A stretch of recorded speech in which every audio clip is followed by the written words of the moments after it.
ൊന്നുമില്ലാതെ വരുമ്പോൾ അല്ലാഹു ചില പരീക്ഷണങ്ങൾ നിനക്ക് തന്നിട്ട് അല്ലാഹു നിന്നെ വല്ലാതെ വേദനിപ്പിക്കുകയാണ്, വിഷമിപ്പിക്കുകയാണ്, കണ്ണുനീര് കുടിപ്പിക്കുകയാണ്. എന്നിട്ട് അല്ലാഹു സുബ്ഹാനഹു വ തആല നിന്റെ പാപങ്ങളെല്ലാം പുറത്തു തന്നിട്ടു അതിന് പകരമായിട്ട് അല്ലാഹു നിനക്ക് സ്വർഗ്ഗം തരുമെന്ന് മുത്തുനബി അവിടെ നിന്ന് പറഞ്ഞു തരുമ്പോ എന്റെ പ്രിയമുള്ള സഹോദരാ, അല്ലാഹുവിന്റെ വിശുദ്ധമായ ഖുർആൻ എടുത്തു നോക്കൂ. അല്ലാഹു ഇഷ്ടപ്പെട്ടവർക്ക് പടച്ചറപ്പ് കൊടുക്കുന്ന പരീക്ഷണങ്ങളെ കുറിച്ച് അല്ലാഹു തന്നെ ഖുർആൻ പറയുന്നുണ്ട്. അല്ലാഹു തന്നെ ഖുർആനിൽ പറയുന്നുണ്ട്, അല്ലാഹു ഇഷ്ടപ്പെട്ടവർക്ക് പടച്ചറപ്പ് കൊടുക്കുന്ന പരീക്ഷണം എന്താ? എന്റെ പ്രിയപ്പെട്ടവരെ, നിങ്ങൾ ഖുർആൻ എടുത്തു നോക്കൂ. അല്ലാഹു ഇഷ്ടപ്പെട്ടവർക്ക് പടച്ചറപ്പ് കൊടുക്കുന്ന പരീക്ഷണങ്ങളെ കുറിച്ച് പരിശുദ്ധമായ ഖുർആൻ പറയുമ്പോ ഏത് പരീക്ഷണങ്ങളാണ് അല്ലാഹു തരുന്നത്?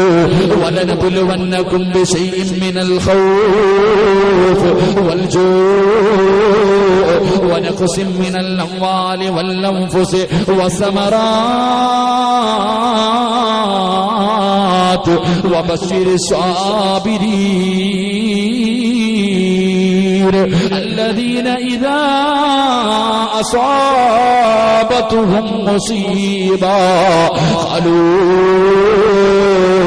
إنا لله وإنا إليه راجعون. അല്ലാഹുവിന്റെ പരിശുദ്ധമായ ഖുർആൻ അവിടുന്ന് കൊടുക്കുന്ന പരീക്ഷണങ്ങളെ കുറിച്ച് അവിടുന്ന് അല്ലാഹുവിന്റെ ഖുർആൻ എണ്ണി എണ്ണി പറയുകയാണ്. അല്ലാഹു ഇഷ്ടപ്പെട്ടവർക്ക് കൊടുക്കുന്ന പരീക്ഷണങ്ങളുണ്ടല്ലോ, അല്ലാഹുവിന്റെ വിശുദ്ധമായ ഖുർആൻ അവിടുന്ന് എണ്ണി പറയുമ്പോ എന്റെ പ്രിയമുള്ള സഹോദരാ,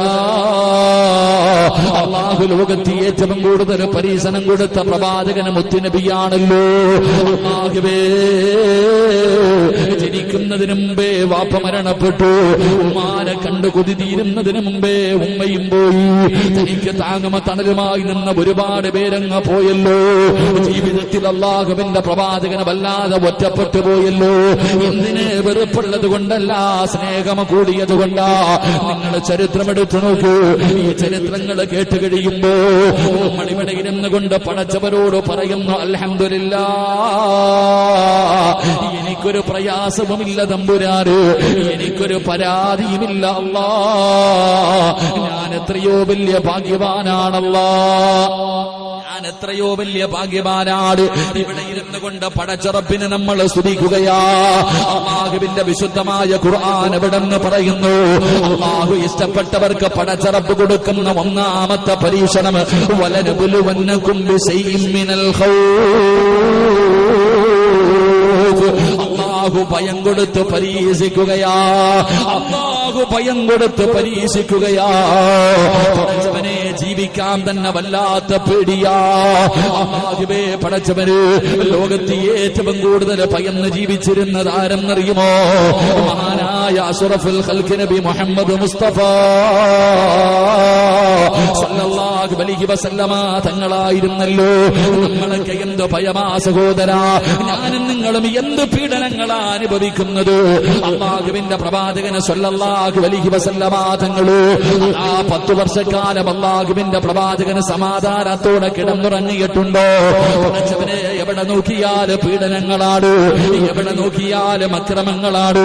അവരാരും കൊല ചെയ്തതിന്റെ പേരിലല്ല, രാജ്യദ്രോഹം ചെയ്തതിന്റെ പേരിലല്ല, മോഷണം നടത്തിയതിന്റെ പേരിലല്ല, അല്ലാഹുവിനെ കൊണ്ട് വിശ്വസിച്ച ഒറ്റ കാരണത്തിന്റെ പേരില്, മുസ്ലിമായി പോയതിന്റെ പേരില് പട്ടിയെ തല്ലിച്ചതയ്ക്കുന്നത് പോലെ ചോദിക്കാനും പറയാനും ഒരാൾ പോലും ഇല്ലല്ലോ. എവിടെ നോക്കിയാലും മുസ്ലിമീങ്ങളെ ഇട്ട് തല്ലിച്ചതയ്ക്കുന്ന രംഗമിങ്ങനെ കണ്ടുകൊണ്ട് നടക്കുകയാ. ഒരാൾക്കും പ്രതികരിക്കാൻ കഴിയുന്നില്ല. അല്ലാഹുവിന്റെ റസൂൽ പോലെ പടച്ചവരെ എത്രയോ പേടിച്ചിരുന്നു.